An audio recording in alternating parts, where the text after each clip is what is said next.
자, 이번 주제는 경매 투자하면은 대출을 해 주나요? 그 다음에 어떤 식으로 대출을 해 주나요? 이 질문에 대해서 이제 그 설명을 좀 해드릴 건데요.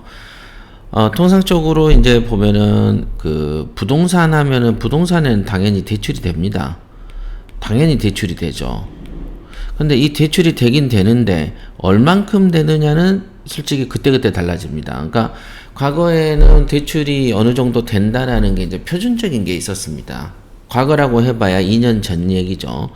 2년 전까지는 뭐 부동산에서 경매로 낙찰받아가지고 대출이 안 되는 물건 자체가 거의 없었습니다.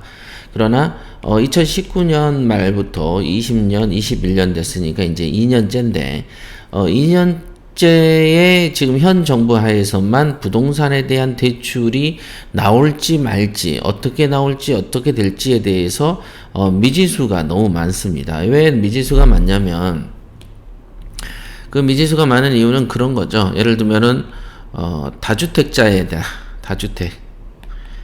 다주택자에게는 대출을 규제한다. 이런 게 있고, 또, 규제 지역이라고 불려지는 곳이 이제 전국에 보면은 전국 모든 곳이 거의 다 규제 지역입니다. 그러니까 거의 다. 그러다 보니까 이런 규제 지역에서도 보면은 대출에 대한 제한이 각각에 다르고요. 부동산에 이제 종목이 다양해진데 또 규제 지역이라는 거 하나, 그 다음 또 주택을 여러 개 있냐 없냐라는 거 하나, 이런 실거주를 하느냐 마느냐에 관한 거 하나, 그 다음에 이제 실거주가 아니었을 때는 뭐 6개월 이내에 팔아야 되냐 말아야 되느냐에는 되는 것에 대해서 하나, 즉 유동 변수들이 너무 많아져 버렸습니다. 언제부터요? 2년 전에 2019년부터 이런 유동 변수들이 폭증함으로써 어떻게 되냐면은 대출을 해줄지 말지 자체가 애매해지는 세상에 살고 있어요. 그러니까 이렇게 예측하지 못하는, 예측되지 않는 세상에서 지금 살고 있는 겁니다. 그러다 보니까 여러분들이 조금 걱정하고 애매하고 그래서 부동산 투자, 경매 투자가 위축되는 건 사실입니다. 최근에 이제 그 부동산이 상승한다고 해가지고 영끌을 해가지고 뭐 부동산을 사고 그러잖아요. 영끌 들어보셨죠? 영혼까지 끌어들여가지고 이제 대출을 하는 거죠. 그래가지고 이제 요걸로 이제 주식 투자도 하고 뭣도 했는데 최근 이제 한 두 달 전부터 이제 농협 같은 데는 아예 그냥 대출을 전면 규제했다가 뭐 조금 풀어준다 그랬다가 2022년부터는 이제 아파트 중도금 대출, 잔금 대출도 해주지 않는다. 뭐 이래가지고 또 이제 아파트 분양받아 놓고 이제 대출로 잔금을 치르려는 많은 사람들에게 또 한 번의 겁을 주는 것이죠. 그래서 상당히 힘들어졌습니다.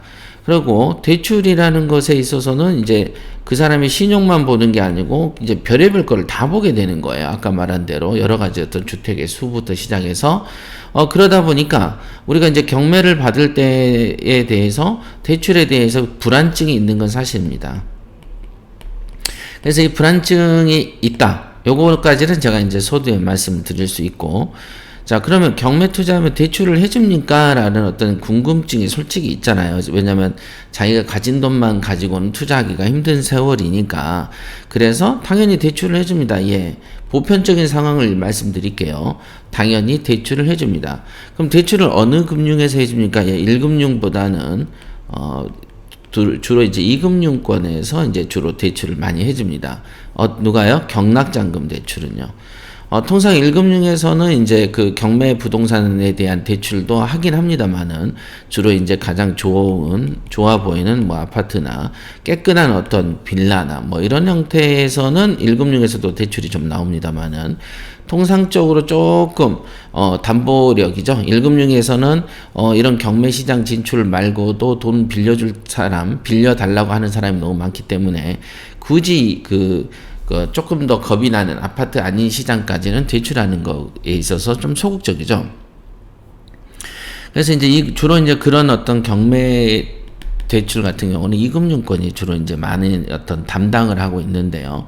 2금융권 하면 뭐예요? 뭐 수협, 그 다음에 신협, 그죠? 농협, 그 다음에 새마을금고, 뭐 축협, 뭐 이런 거죠. 요런 거. 여기는 이제 국민은행, 하나은행, 기업은행, 뭐 이런 거죠.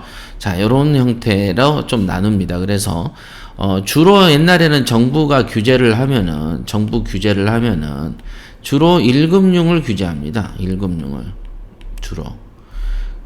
그리고 여기까지 규제하고 통상 끝났어요.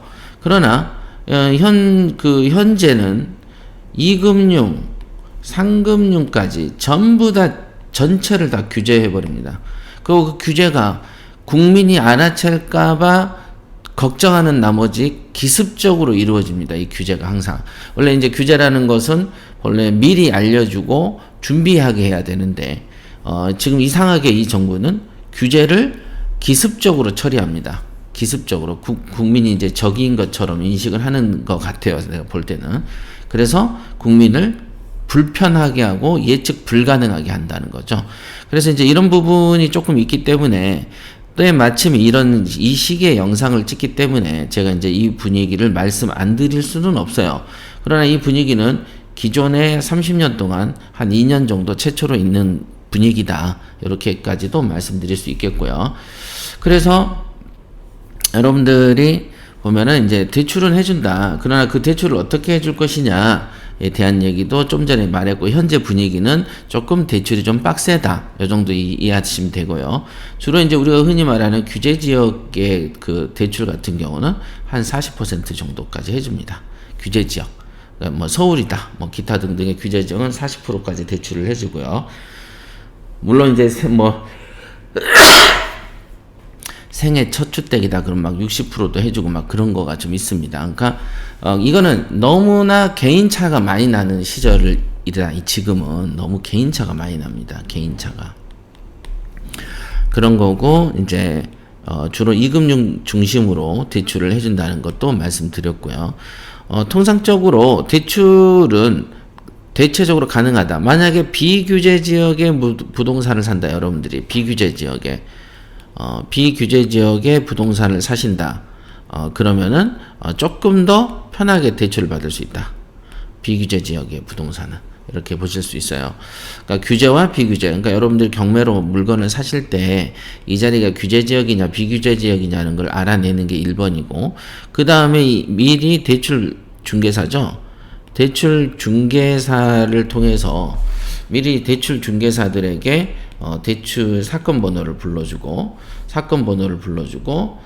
우리 그 경매 사건에 있어서 이건 대출이 몇 프로까지 나올 것이냐 이거를 미리 알아봐야 된다는 거죠. 과거에는 이제 통상 이런 식으로 미리 알아보고 들어가야 된다는 게 하나 있고, 또 여러분들이 이제 또 알아놓으셔야 될 게 뭐냐면 은행 대출은 항상 그 동네에서 알아보시면 안 된다는 거죠. 자기가 아는 주거래 은행부터 주로 알아봅니다. 그러나 과거에 이제 조금 복잡한 물건들 같은 경우는 주거래 은행에서 잘 소화가 잘 안 되는 경우들이 많이 있습니다. 그래서 가능하면 대출은 많은 곳을 알아봐야 된다. 많은 곳을 찔러봐야 되는 거가 대출의 가장 큰 원칙이고요. 그리고 이제 경매 투자를 하는 입장에서 반드시 남의 돈을 이용하는 이 대출을 끼지 않으면 어떤 일이 생기냐면 수익률이 좀 떨어집니다. 그죠? 수익률이 좀 떨어져요. 왜냐면은 내 돈이 좀 많이 투자돼 가지고 조금 버는 거죠. 그러니까 예를 들면 1,000만 원을 투자해서 1,000만 원을 벌면 좋은데 한 1억을 투자해서 1,000만 원을 번다 그러면은 수익률이 10%대로 툭 떨어지지 않습니까? 그래서 가능하면 대출을 껴야 되고, 그 대출은 1금융보다는 주로 2금융에서 많이 해준다는 점. 그 다음에 통상적으로는 낙찰받고 나서 대출을 알아봅니다만은 요즘 같은 시기에는 하도 세월이 대출이 오늘도 나왔다가 내일 안 나오고 하는 게 너무 빈번하게 이루어지기 때문에 미리 대출을 알아보고 낙찰을 받는 방식으로 순서가 좀 바뀌었다는 거. 요거가 요즘에 좀 달라진 추세고요. 그리고 이제 통상적으로 아파트 같은 경우는 옛날에 80, 90까지 다 해줬었습니다. 아파트 이런 것도. 빌라 80, 90 보통 다 해줬어요. 그러니까 예를 들면 낙찰이 3억이다. 낙찰이 3억이면 38에 24, 2억 4천까지는 대출해주고 우리가 나머지 6천만 원과 이전비를 부담하면 되는 식으로 우리가 투자를 해왔었어요. 그러나 이제 최근에는 이게 잘 안 되죠. 물론 비규제 지역에서는 이런 식으로 8, 90이 나오기도 합니다. 그러니까 여러분들이 비규제 지역에서의 부동산을 매입을 할 경우에는 대출이 훨씬 더 부담 없이 이루어질 수 있겠다. 이 생각을 꼭 하셔야 됩니다. 그래서 비규제 지역이라고 하는 것은 말 그대로 정부 입장에서도 규제할 필요 없어라고 느끼는 곳이기 때문에 물건이나 지역에 대한 편견을 가지신 분들은 야 서울 수도권이나 사고 좋은데 광역시에만 사야지 무슨 비규제 지역이야 라고 생각하실 분도 계시겠는데 그런 지금 같은 시국 대출이 좀 줄어드는 시국에서는 비규제 지역에서도 충분히 돈을 벌 수 있는 물건들이 많다라는 것을 아셔야 된다.